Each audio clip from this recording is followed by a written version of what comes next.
Hey guys, what's going on? Welcome to the show. Welcome back to another Sunday night. Walking Dead just got more awesome.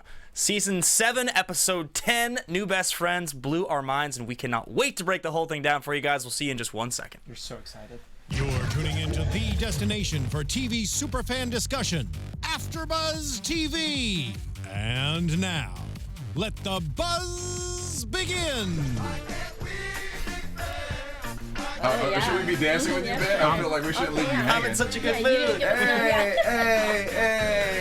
Hey guys. John's giving us no dance move love right now. No dance move love. No, we from usually John. talk about how we're going to start the show with each other, and then Impromptu, John. dance- You gotta be, his spontaneous. A little improv. His dance was all in his laughter spontaneous. at me, but he was laughing with me, I hope. totally with you. With you on that side of Yes, the, yes. exactly. Guys, welcome to the show. Welcome back to the AfterBuzz TV After Show for The Walking Dead. This is Season 7, Episode 10, New Best Friends. A massive improvement from last week, in my personal opinion. I really enjoyed this episode. I agree. This had most of the things I love about The Walking Dead. Yeah. I was just generally like totally stoked. Like fast forwarding through the commercials, like this is so It was really exciting. good. Yeah. Amazing. This has been the most inconsistent season of the show to date, and this episode just proves it. So I loved it. I was so stoked. What do you guys think? Are we going to say who we are? We'll get there. We'll get Okay. there. I just want first impressions. I'm all Ben's thrown off. excited. Don't take his moment right now, John. I'm done. John Carle, how'd you It feel? was a good damn episode, okay? I loved it. I loved the episode. It was so nice getting, I don't know, seeing Rick as a hero again a little bit. Yes. Yeah. Loved it. I loved it. You know what I did love it? I was telling them earlier in the show, or before the show, the music this time. Yeah. It was so dramatic and like 70s kind of old school horror meets some drive, you know. Yeah, right. Yeah, you were You like, know what I this mean? is like drive EDM meets, Yeah, it's and like- then you couldn't Yeah. finish the thought because you were still so excited about I the was so music. excited about the music. It's so different from them, and Yeah. it took it to another level to It me. matches that It junkyard. did. It so matched well. the junkyard. Yeah, it's a great big time. episode. Great episode. So, guys, we've got the whole panel back in the house. This is the first episode we have Derrial back on the panel. Derrial Christon, where can the folks find you? At Derrial Christon, DerrialChriston, and on Black Hollywood Live, our sister network. And he's also in the chat room. And he's in And the I'm in the chat chat room. room, so let me know what you guys are thinking tonight, because I'm excited to be here and report all that stuff tonight. Social media correspondent, Derrial Yeah, sorry, Christon. I want that title. I missed you. It's been so long. I'm so excited. You guys can find me at Susannah_Kim, SUSANNAH_KIM. I am the John Carle, TheJohnccarle, and I did my radio voice for that. And you can also find me on Whiskey and Waffles on YouTube. And I'm Ben Bateman. You guys can find me at Ben Bateman Media. Let's keep freaking out about how cool the episode was. If you guys want to leave a comment or anything like that on iTunes, it would be very helpful for us. Give us a rating or review about how you feel about the podcast. It helps us stay high in the standings. And we provide free content here at AfterBuzz TV. We would like to continue to do that. And that's how we do it, if you guys give us a rating and a review. So that's awesome. You can find us on Twitter. We talked about that. And last but not least, at the end of the episode, we always do a little 2-minute comic book related spoiler section. We try to stay away from that stuff in the episode. But I will actually say, this is 2 weeks in a row, especially this week. I don't think there's any comic book spoiler to even go to this time. Yeah, it's true. There's pretty much nothing. We only give the heads up so that if you are a comic book fan and you wanted us to comment on something and you think we know, trust me, we're not missing it. We just try to stay away from it on the actual show. And so, Ben, just to let you know, Tabitha Roadhouse agrees with you that this episode was better than the last one. So Excellent. She's just as excited. I as kind of you are. love Tabitha's last name. Yes, Roadhouse. Yes. Yeah, Dalton, like that. Tabitha, yeah, great. All right, so this is The Walking Dead, and we start up with another like little barter situation where Negan has sent his crew to intimidate and take goods from Ezekiel and his crew. Richard kind of gets himself in some trouble, loses his gun. I'm not gonna lie, I kind of like Gavin a little bit. From like, of all the people that are in Negan's crew, he's kind of the most level-headed, where he's like, I'm gonna be a little bit of a jerk, right, but I'm not gonna take it to the extremes that some of the other generals, so to speak, would take it to. Jared, on the other hand, is a piece of crap. Right, definitely. Absolutely. Yeah. I don't like either one of them, but I'll let you have that one. I agree. By comparison to the rest, Okay. he's not as All big right. of a piece of trash. Right. Of the saviors, I like Gavin because he seems so like nonchalant. He like talks like a normal freaking dude. Like I feel like right now we have a lot of people that just they speak like from a different era. I give We're you in that. Georgia, you guys. Right, And like right. Gavin just talks like a regular dude. He's not super dramatic. I loved him. He was also kind of reasonable because he's like, oh, the drop looks a little light, and they're like, look again, and he looked at it and goes, Okay. He's like, all right. Right. Yeah, he didn't get much argument. Not like what you expected him to say. He's like, okay, it's all there. Now give us more. Like that's like just being a dick. The thing I really liked about that scene was that they're building towards this massive confrontation we're going to have. So we need to understand on a personal level where each person's rebellion comes from. And something that we've seen over and over again from Jeffrey Dean Morgan and from Stephen Ogg is they're these like way larger than life, I'm going to intimidate you and make you feel stupid and these super dramatic type of villains. And in moments that's really good. But in situations like this, which is not like I'm going to kill one of your people or I'm going to surprise you and take more than you thought. This is like a normal drop situation that happens every week or two.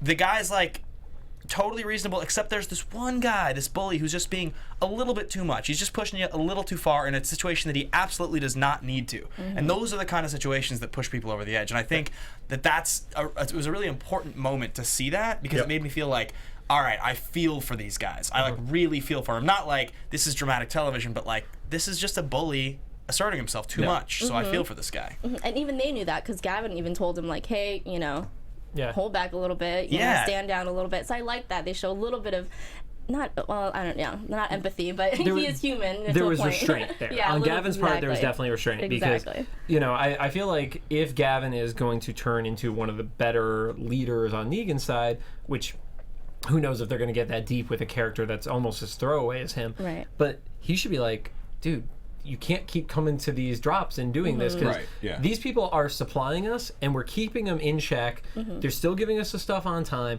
If all you do is start beating up on somebody, that's when somebody's going to pull a gun and then we're going to lose some of our own. We're going to lose our resources. Don't care about killing any of them, but you lose our resources, that's when I start to care. Right, that's true. Yeah. It's also really good that they give us Gavin in that situation. I think for two reasons. One, I think on Negan's part, he's sending his less intimidating general to go make this drop because he knows he doesn't really get friction from Ezekiel. Yeah. But also because like the fact that Gavin is level-headed just highlights how unreasonable this other dude in his crew really is. True. And that it really does make you feel like, all right, I get where these guys are coming from. So I thought that was a brilliant scene. What do you think, Daryl? It is. I mean, well, I'm going to report this from Ren Azinkburn. If I'm pronouncing it wrong, I apologize. You're wrong, and he's going to hate you now. Yeah, exactly. Just, whatever.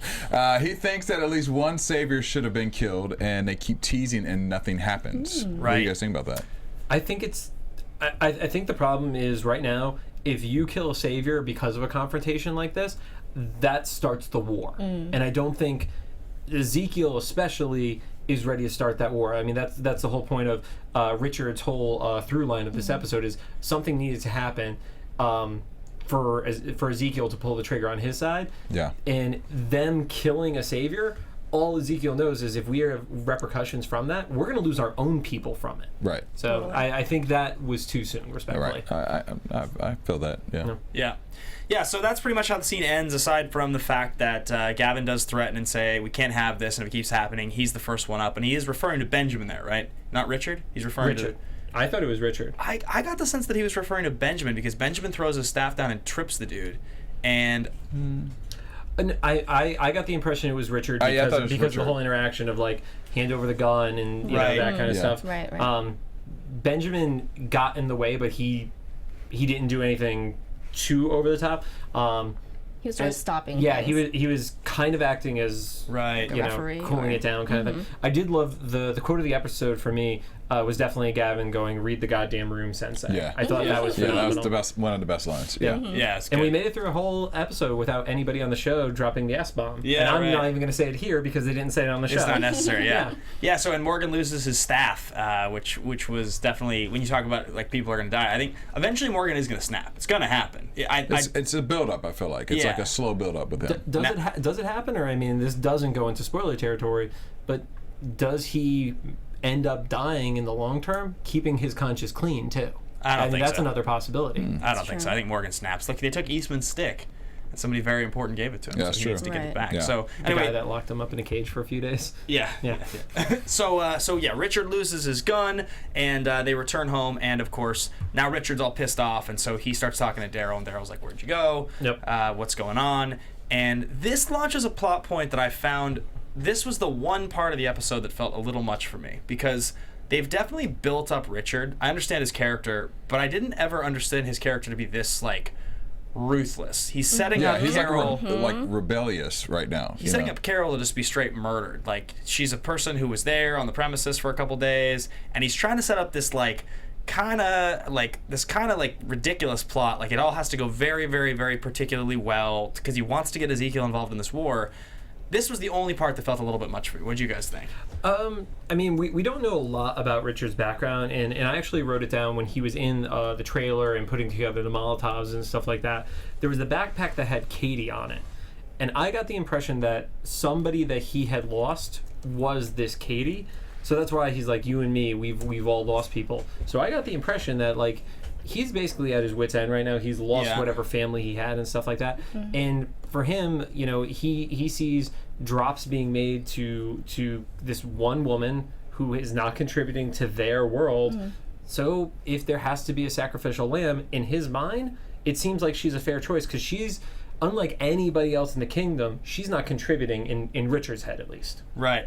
Yeah, it wasn't so much that I didn't see where his logic was, but I think from the character point of view as an audience member, it felt very drastic. Like, I felt like we didn't see the transition from in other episodes of that. I agree. The switch really flipped quickly. I agree. A hothead is different than someone who's just like, I'm going to formulate this really articulate plan that just throws someone under the bus to get murdered, and then hope that it triggers my boss to retaliate and start a war. Yeah, that's a lot. It's assuming a lot. Right. The piece of it that was a little surprising to me was they got to the point where they got to the edge of that trailer, and he hadn't filled in Daryl on the full plan yet. That was the only part that was a little weird to me. Like, you're kind of like, Daryl, wouldn't you want to know all the details before leaving and like going with him? I kind of thought Daryl would have. I mean, from a storytelling perspective, I accepted it though, because having that confrontation as the saviors are driving by is much better from a dramatic standpoint. Yeah, definitely. Yeah. And so I love the build as Daryl's finding out who he's talking about. Yes. And it was great too because at that moment you knew you were going to get a Carol Daryl reunion. Why are you laughing at me? Because I was half watching the screen and half watching you when that was my reaction to that. Because you're like. So for people who don't know, when we're watching the show, there are like 8 other TVs going with other people watching their respective shows, and one of the producers here asked us, please don't be loud with any of your reactions and stuff because they're not watching it at the same time we are and they didn't want to spoil it. And I just watched Daryl, and you're just watching and you're like, it's Carol. It's Carol. Just say it's Carol. Yeah. And I had a real dramatic moment. I'm sorry. No, it was phenomenal. It highlights something really important, which is that there's only a few relationships on this show that lead to like literal fist pump moments, like ones that mean so much and have meant so much for so long, and they've done so well that when you do get those reunions, they mean so much. And just him talking about her without even saying her name leading up to it, because you could feel her reunion was going to come. Yeah. It was such a satisfying moment. And then I love when he's just like, anything happens to her. I mean, anything. Yeah. I will kill you. I'll kill you, straight up. The way he wrote that whole sequence too, because he kept asking, he's sort of like ignoring him, he kept asking again. It's like that built that anxiety a little bit. Oh, it's amazing. It's like beyond the stupid interaction we just had, beyond your crazy plan. I'm just telling you right now, I don't even care. I'll walk out in front of that car for Carol. I'm gonna you will die. Yeah. You know, like. Well, the funny thing is, I don't know. I had a moment where I was like, I kind of want them to make out right now. I kind of want this to happen. I kind of want this to happen. Not Daryl and Richard. No. Daryl and Carol. And Richard, right. Daryl and Carol. Right, Jesus. Right. We're clarifying for the audience. Daryl and Carol. I don't know where you were going with that. No, Daryl and Carol. Daryl took a time jump there. Yeah. We knew because we were watching with him, so yeah. Because literally during it, he's going, make out, just make out, just kiss. Not those two, no. The next. All right, the next scene, part. But back to the trailer. Yeah. So so that's pretty much the way that scene ends up. They head back to Alexandria, and that's. I did love the over-the-top imagery. If you look at the side of the trailer, it had a stagecoach robbery painted on the side of it. Oh yeah. And it's like, okay, I get what Richard was doing, and it's essentially him trying to be like, this is the Wild West, and this is what my plan is, and I'm like. Oh, they're really just going to hit us over the head with that image right now. Yeah, totally. And then it didn't happen, which actually made me like it even more. So before we continue down the road with Carol, let's jump over to the junkyard. Yep. Because, like, this is the part of it for me where I was like, this is a show about the zombie apocalypse. Right. And it's based on a comic book, and it has some comic booky elements. And this community was very comic booky. Like we've had a couple years now where we've been in post-apocalyptic world, and like she's got her own like language, and they've like there's like an articulate circle when they walk in, and they're all wearing black. there was like a couple dudes that were abnormally tall. Did you guys notice Yeah, that? super tall. That was one of the things we noticed. There's one dude who was walking out of the storage container and was almost hitting his head. He was massive. Yeah, the first one I saw one, and I was like, that must be like the 7-foot AD or like PA who was like, can I get in this? And they're like, put him in the shot. And then there were more. But then there was another one who was like 7 feet tall. I was like, something. Maybe they recruited really tall people. I don't know. Specific casting, yeah, or something, or they run like a basketball game in the junkyard we don't know about. And those guys play centers or something. Yes. Anyway, so there's they all line up in there in the junkyard, and there's like this sweet articulate circle. It was a double circle. That was the interesting part. Yeah. Because when they all walked in, and then like they didn't just walk in and just go right into the circle. Like they were crisscrossing, and then it just ended up in a circle, and it was like, this is like some weird OCD stuff going on right now. It was very weird how they went in. And it's very Mad Max to me. I don't know. It's giving me that totally. Mad Max feel. You know? Completely. And I didn't write her name down. Is it like, was it Jaina? Jadis. Oh. Jadis. That's what it was. Jadis. Yeah. Yes. Yeah, she's got the sweet bangs and like really, she's like, anyway, so. What did you say? Mila. Mila Jovovich combined with Mad Max. Mad Max, yeah. It's straight Resident Evil, 100%. Absolutely. So they all do this like circle move, and it's this whole like, give us what you have, you owe us your life, do you want to buy it back, right? This whole like barter thing's happening. I want to see Gabriel, so Gabriel comes out, and I really like the use of Gabriel in this episode. I thought it was nice. I thought like Rick's. I know you hate Gabriel. I'm really trying with him. You know, tonight was a good episode for him. I'll say that. All right, so I give credit where it's due. I like seeing the father and a wife beater. That was nice. Yeah, it's good. It's good. So this whole conversation happens, and there's like a little bit of an altercation because they're making demands, and the junkyard folk. We don't have a name for their community yet, right? Nope, junkyard folk works. The junkyard folk. And just for the record, According to Tanya, they're Vulcans. So okay. Based on her haircut, yes. Couple things to point out. One, we said this last week on the show, and anybody who was watching it.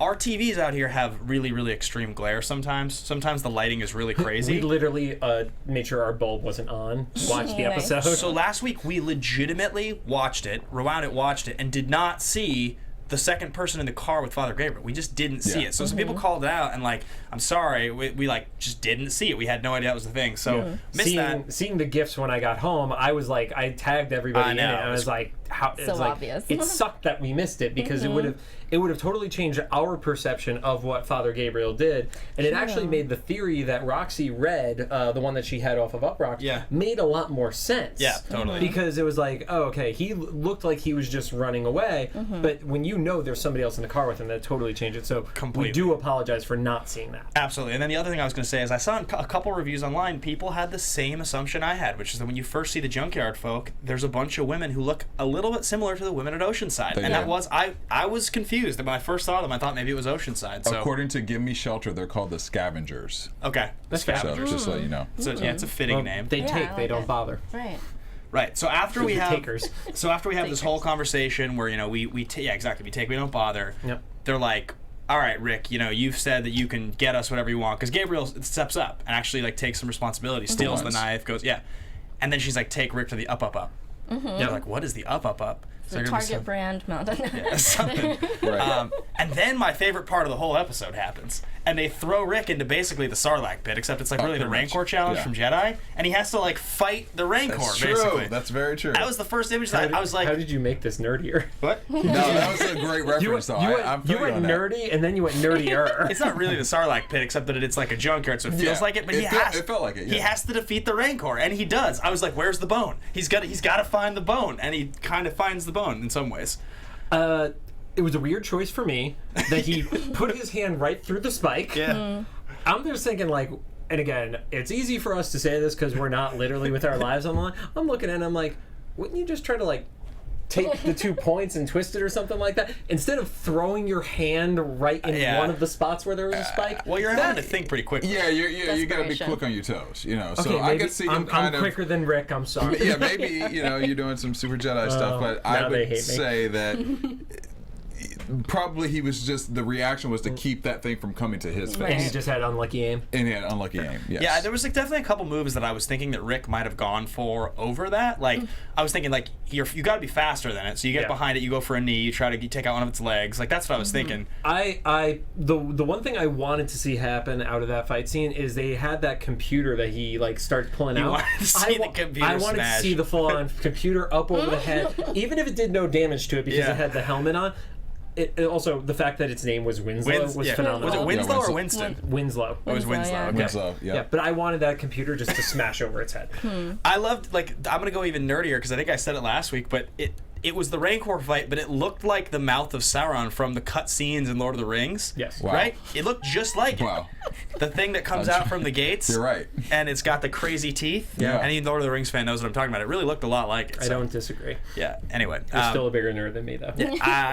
Yeah. But I love that Michonne kind of saved the day with Rick. You know, she kind of gave him the direction on, like, pull the garbage down, basically. Yeah. You know what I mean? Yeah, Right. for a second I saw a mattress there. I would have loved to have seen them, like, you know, pummel him with the mattress so he's kind of stuck in there with his spikes. Yeah. Yeah. But I was kind of surprised to see Rick a little flustered and not as quick on his toes. You know what I mean? Like, that's not normal Rick. Right. That said, Right. he did get pushed in there with no preparation. True. Yeah, I mean, true. He's caught off guard. He's beat up, his legs cut. He's like, Yeah. I mean, that would suck.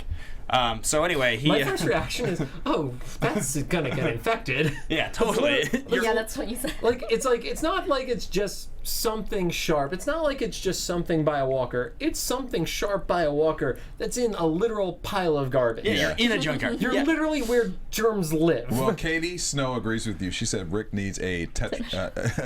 tetanus shot. Also a Tetris shot. Tetris. Yes, sorry. Was video anyone games else? on my mind? Was anyone else thinking the entire time, like, what must this place smell like? You're all sleeping in garbage. You're all, when Rick is up on the up and he's looking around, you're seeing all of those pathways. Yeah. I think we're to assume that those are like some homes, right? Like they're Like those are Right. streets, essentially. yeah, and people are living in those piles of garbage. I agree. I mean, I agree, but they also are living in the land of the dead, so I don't know which smell would be worse. Yeah. The It's garbage or dead, rotten Right. flesh. Yeah, you know? it's like you kind of go back to like what the medieval times were, and it's like, yeah, pretty much unless you were royal, everything smelled terrible. Yeah. No, Yeah. no. That's what I feel like, maybe.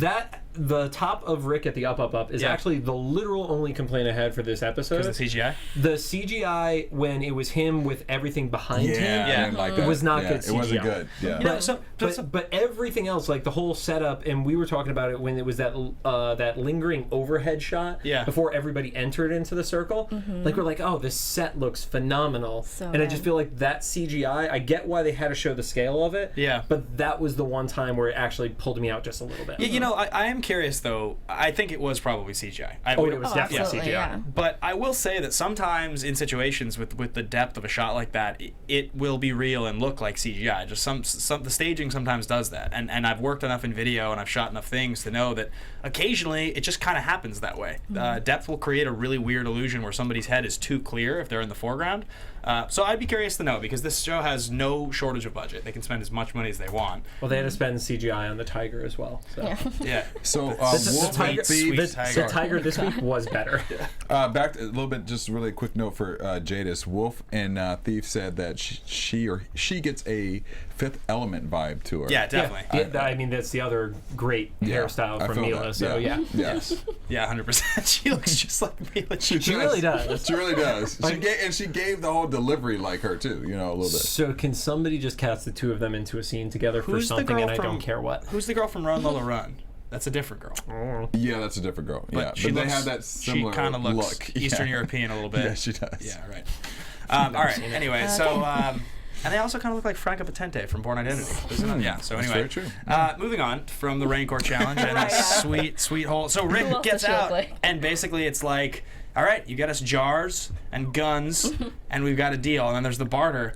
I do kind of wonder, like, where did all of the organization of the junkyard folk come from? Like, that's what the scavengers. I want to know this because, like, okay, was there a rehearsal for the circles? Was Right. it like when did canned yeah. food start being like just jars? It's like when in Men in Black, like sugar water. It's like I feel like that's how they talk a little bit. Right. Yeah. In some ways. Yeah, I think it was just she just has this really strong personality, and she just whipped people into shape, and as the world's falling apart, you just say smaller words because it's easier to understand. Well, I definitely want to see a backstory on her. You know what I mean? Like, I want to see what she's all about. I hope we do get some of that. And that will be one note at the end of the episode that we want to talk about because it reminds me of something else. Yeah. So, yeah, I would agree on that. I love that we found out that she knew about the boat and all the food that was on it. That was amazing. She's like, oh yeah, we were waiting for a while. Yeah, for someone to do it. Yeah. I mean, what do you guys think about the philosophy of we take, we don't bother? I mean, they already broke it. Right. Because the Father Gabriel thing, if the person got caught and didn't run off, then they did bother.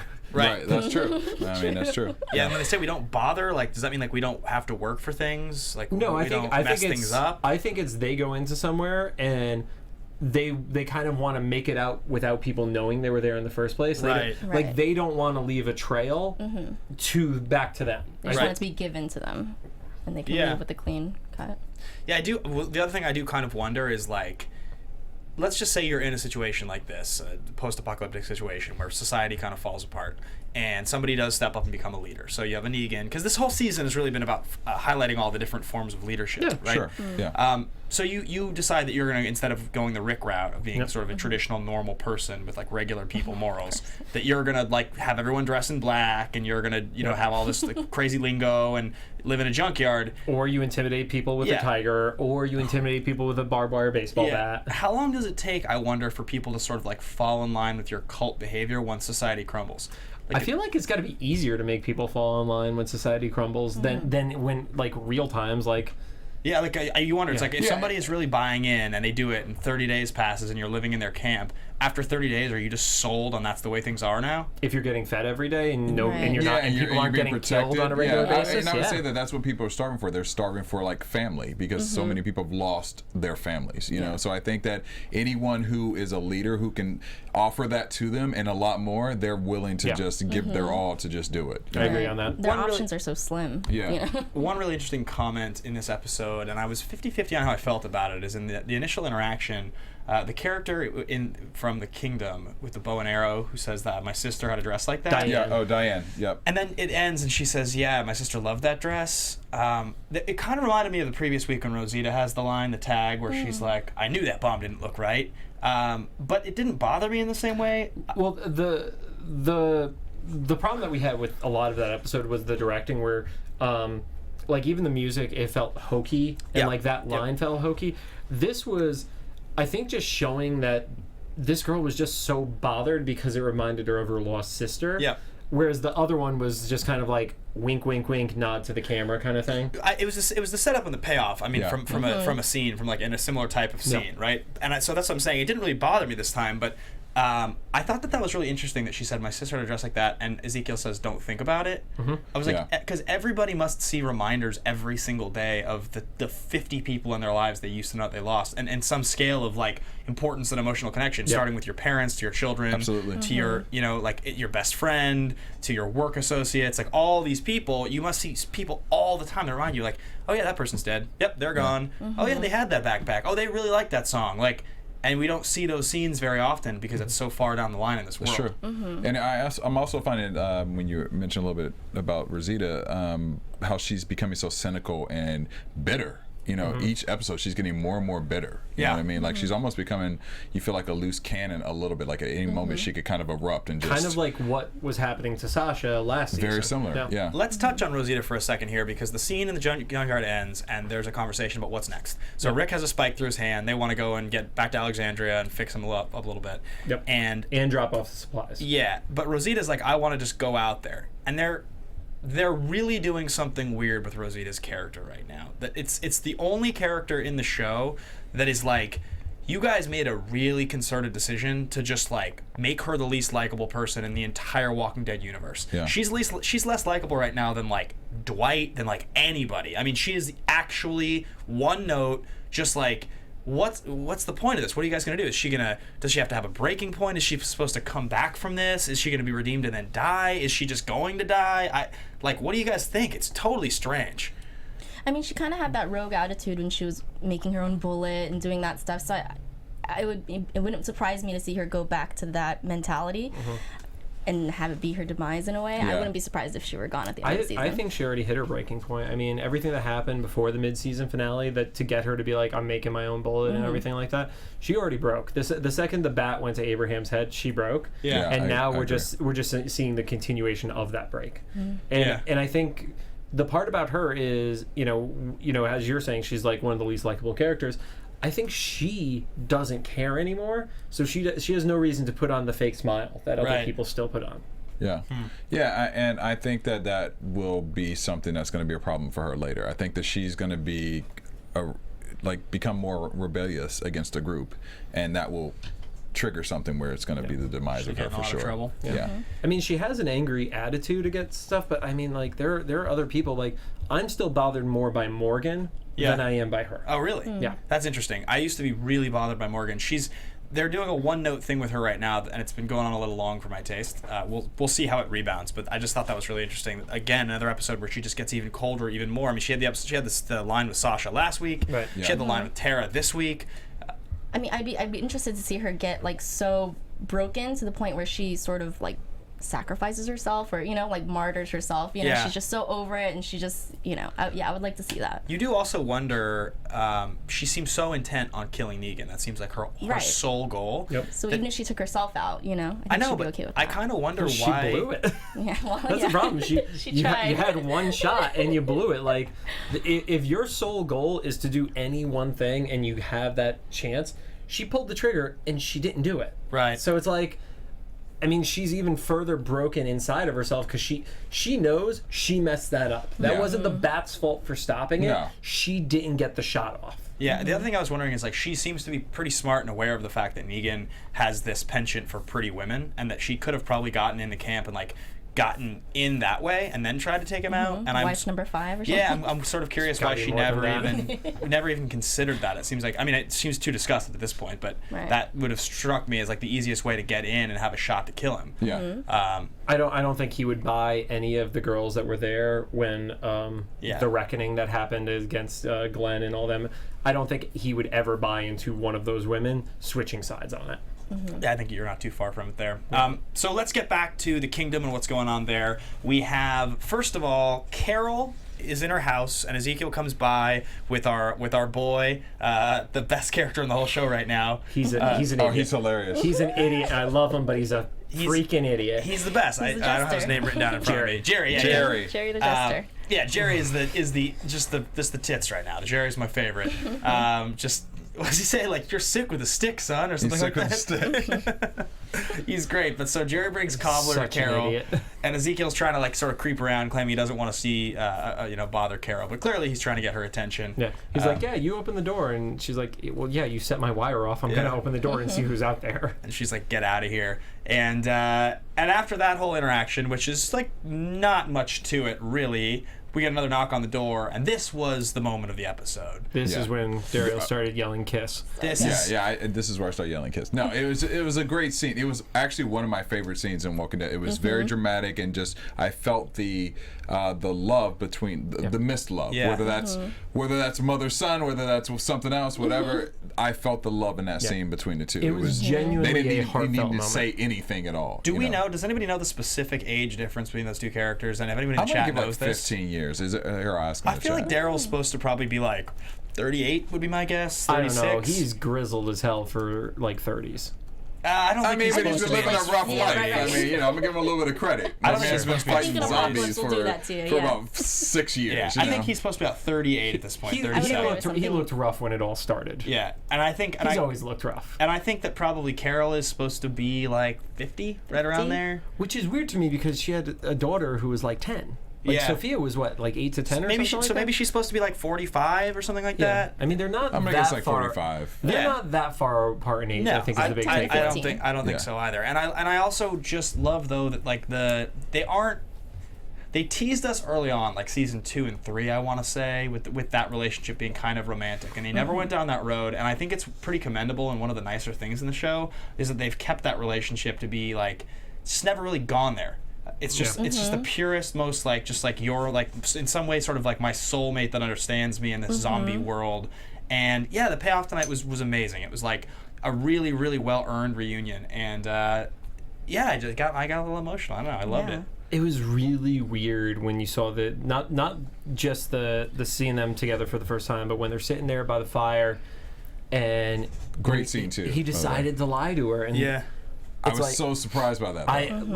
I get it, but damn, that's a huge move for Daryl to do that. Yeah. That's gigantic because he's never lied to her. Yeah. No, he hasn't. Yeah. Like that was a very conscious decision. Absolutely, it because was. and it went to what you saw later with Daryl and Morgan, where it's like you chose not to tell her that because you knew if you did, she'd be the first one to start shooting. Well, here's the thing. I also think he just wants her to be safe. Like she's content in her place. Leave her there.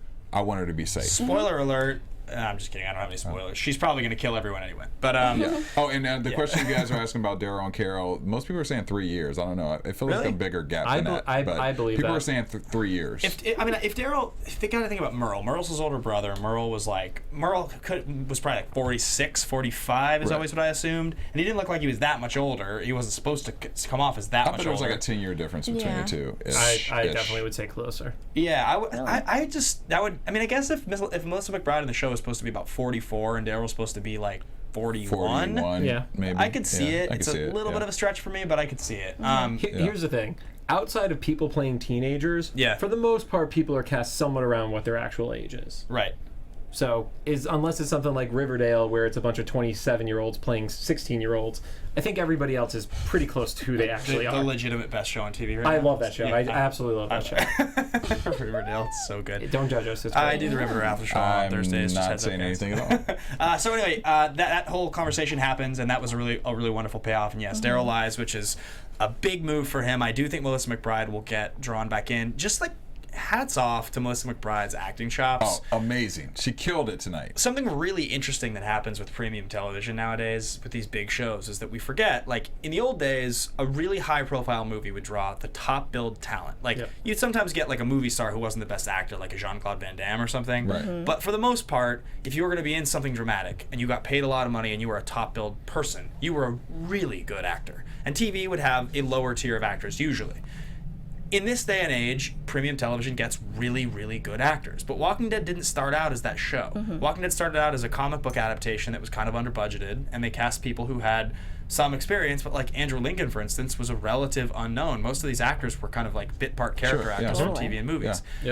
It's just like Melissa McBride is a fantastic actress, and she's great in the show, and most of that scene, she's sitting there, it's just a one shot on her. They're not cutting, and she's reacting to nothing. She's like, when she's asking if anything happened and is everybody okay, and she's losing it. Oh my God, it was such a what sold it for me? Go ahead, John. What sold it for me with her, and it's something where they're the people that are the criers, and it's the obvious fake crying. She had like snot and mucus in those tears. Like like there was like, ooh, that had some substance behind that. If you watch some of the earlier episodes of the Walking Dead AfterBuzz show, we had Melissa McBride call in one time, and she was saying how she legitimately was not supposed to be past like the first 2 seasons. I think it was like something very minimal, and to watch, like, you know, when I start binge watching like from the beginning of the first episodes to where we're at now, and to watch her, like if I had to predict which character would still be, season 7 in, outside of like the main characters on the original crew, I would have never guessed her. But she's like one of the strongest people on this show that I love watching every week, and the layers that she brings to this show is unbelievable. I've said for the longest time she's the best character on the show. And she started as the weakest character. The weakest so character. It's phenomenal to watch her development is like hands up for the writing for that show. Again, how often do you see a middle-aged woman on a television show who is far and away like the strongest character? It's just not something that TV does very often. And I love Michonne, but Carol is a true badass. I mean, don't get me wrong, Michonne is too, but they're different. But where she came from to where she is now is to me. We've all seen the gifs of Carol with like the Stallone Rambo body and Carol. Well, I mean, like literally, like we who've read the comics, we always pictured this strong second female character to always be Andrea, and then they did what they did with Andrea as a character and killed her off, thankfully. And it was like, well, was a new character gonna have to get introduced into that role? And instead they morphed somebody, like you said, that shouldn't have been past the first 2 seasons, and they did it great.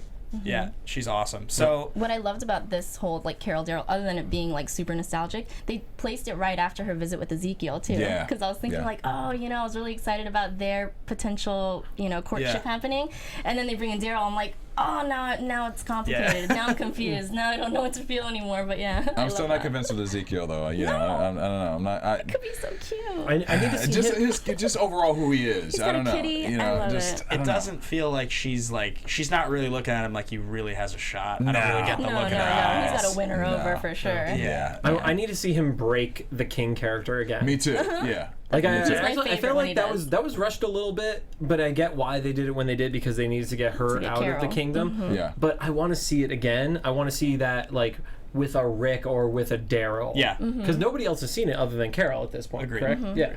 So back basically the last scene is back at the kingdom. We have Daryl talking to Morgan about what's going on and the plan to get things going. And Daryl's like, you really need to work on Ezekiel, Morgan. You've got his ear.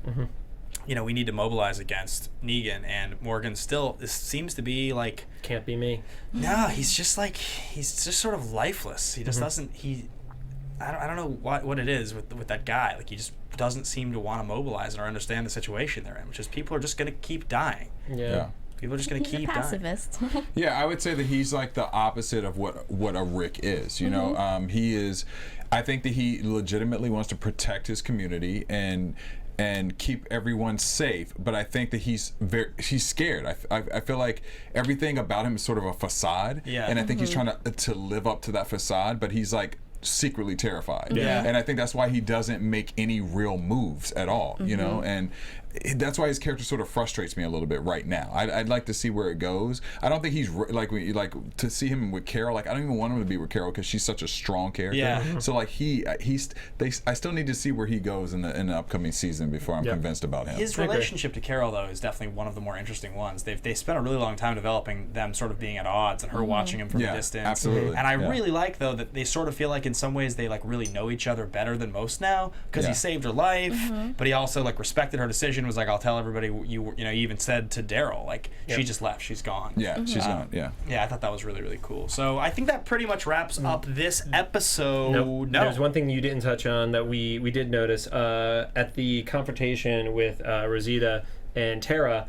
They were talking about, oh, well, where are we going to find guns and stuff like that, and there was a very not subtle hint of Tara covering up her seashell bracelet. Yeah. Yes, right. Oceanside. Yeah. Oceanside, I yeah. think. I mean, definitely not so subtle. I think we've been calling that since it happened in the first place. That was one of the more like beat you over the head obvious placements this show's ever had, which is like, these guns eventually are going to help fight the war. That's the only reason this whole thing just happened. That's the whole reason for that episode to exist. Yes, Yeah, right. And absolutely. also, we haven't talked about it for a long time. Heath is still just gone. Heath is we haven't seen him. He's never shown up. He wasn't a major enough character that him just like falling in the river and disappearing was something that we talk about every week, like Glenn dying. There was it was kind of weird because I feel like there's something still unresolved about that. He'll be that, back. that you have to see. You either have to find out how he died or he has to be back. They can't just leave that as a lingering thread. Well, he is back on 24 Legacy. Thank you. Damn it, Ben. So anyway, guys, that pretty much wraps up the episode. Let's get into predictions.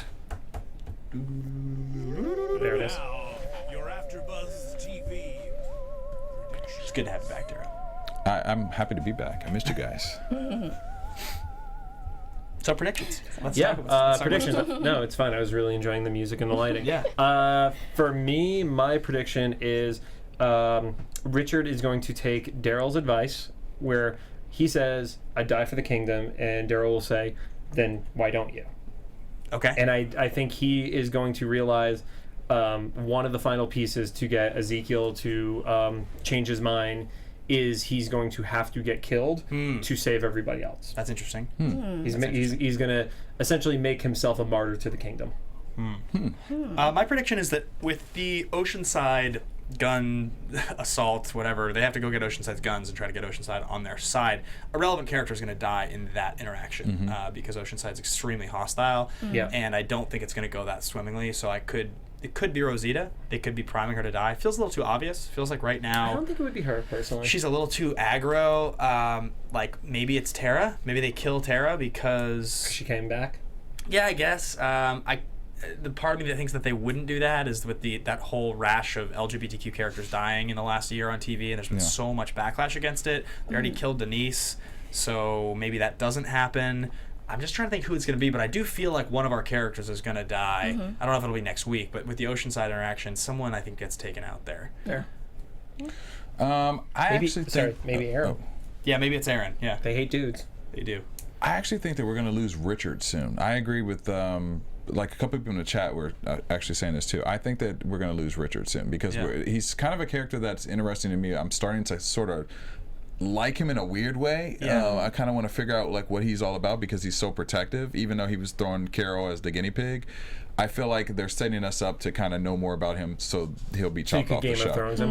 Yeah, that's what I feel like because we're seeing a lot of him. Of the characters within the kingdom that are going to set off, that would set things off, it's Benjamin. It's the kid. That to me is the kid dies, and that's what sets Ezekiel off. That to me would be the most obvious. I could see that. I don't think Richard would set him off. I think he's seen Richard be enough of a hothead that I think he would sort of chalk that up to like that guy kind of had it coming, and I've protected his ass for a while. Whereas I think if Benjamin got taken out, that's to me the thing that makes Ezekiel mad enough to get going. He has essentially adopted him as a kid. So yes. I can see maybe Richard being the cause of Benjamin being taken out. Yeah, maybe. something in that reference. Yeah, because I can see him being a hothead. Obviously, he didn't get what he wanted today with Daryl, so he might try something again, which might set off the war. I agree with you. I think one of our Alexandrians are going to go. I was thinking Rosita, maybe Sasha.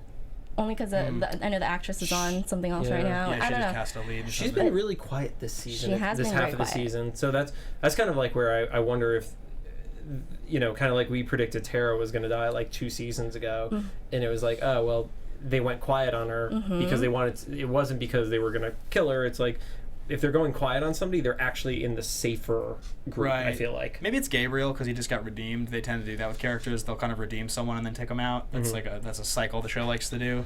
Most people in the chat are saying Carol, actually. No. I just Bad There's been chat. several Bad people chat. saying Carol, Well, like we've Javier Guantanilla. we've said for a really, really long time that the 4 Bad chat. unkillable characters, like the 4 unkillable characters on the show, you can't kill Rick, you can't kill Carl. I don't think you can kill Carol. I think you can. If we can kill Glenn and we can kill, I think we can kill Carol. I think we I think you can. can kill Carl.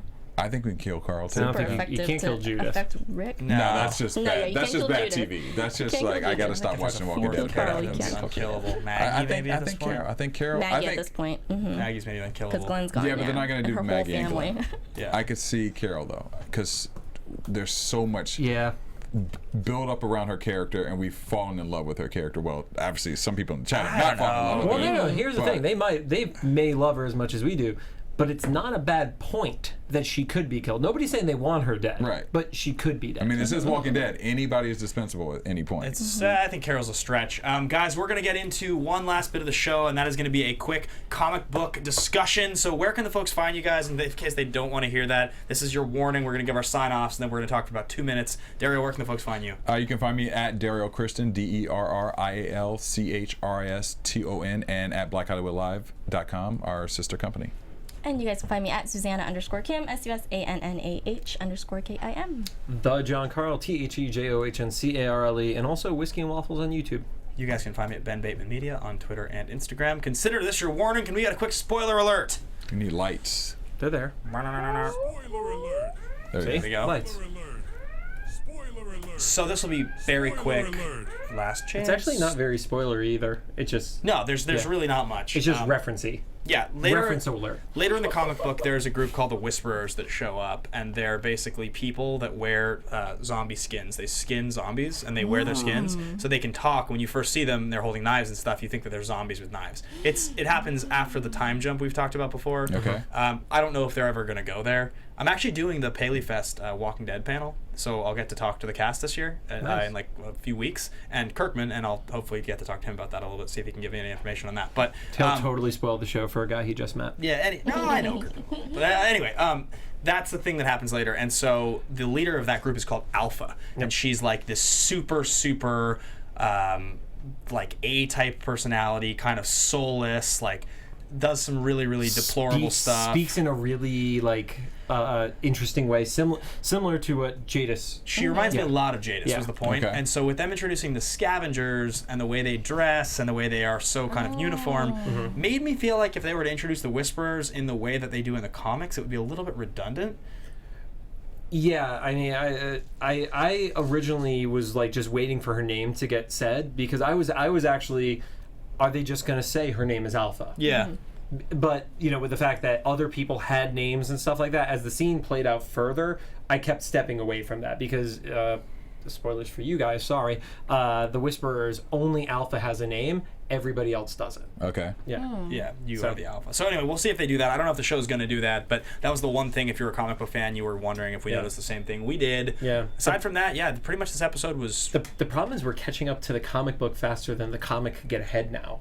Yeah, Like, the 'cause comic is... The comic is at the Whisperer War right now. Yes, so the comic has... So that's maybe, what, a season down the line if we go to the Whisperers? The comic has resolved the Negan conflict and moved the time jump, and then it's on basically the next major war. Yep. So if they were to follow the comic book, they're going to finish the Negan story, which I think is this season probably. I think you have to get to a pretty definitive point in this war. I don't know if it's the full-on end, but I think if you draw it out another full season, it's going to be really draggy. Yeah, so I'd be surprised. Yeah, I actually asked a question in the chat about what their overall rating was for the episode, and most people were saying like 7 to 8. Yeah, I would definitely what do you guys I would think? agree with Super this strong. 7.5 to 8. I'm gonna give it 7.5. If it 10's a perfect episode, then yeah, I think this is a high 7. This was a really enjoyable episode. I agree.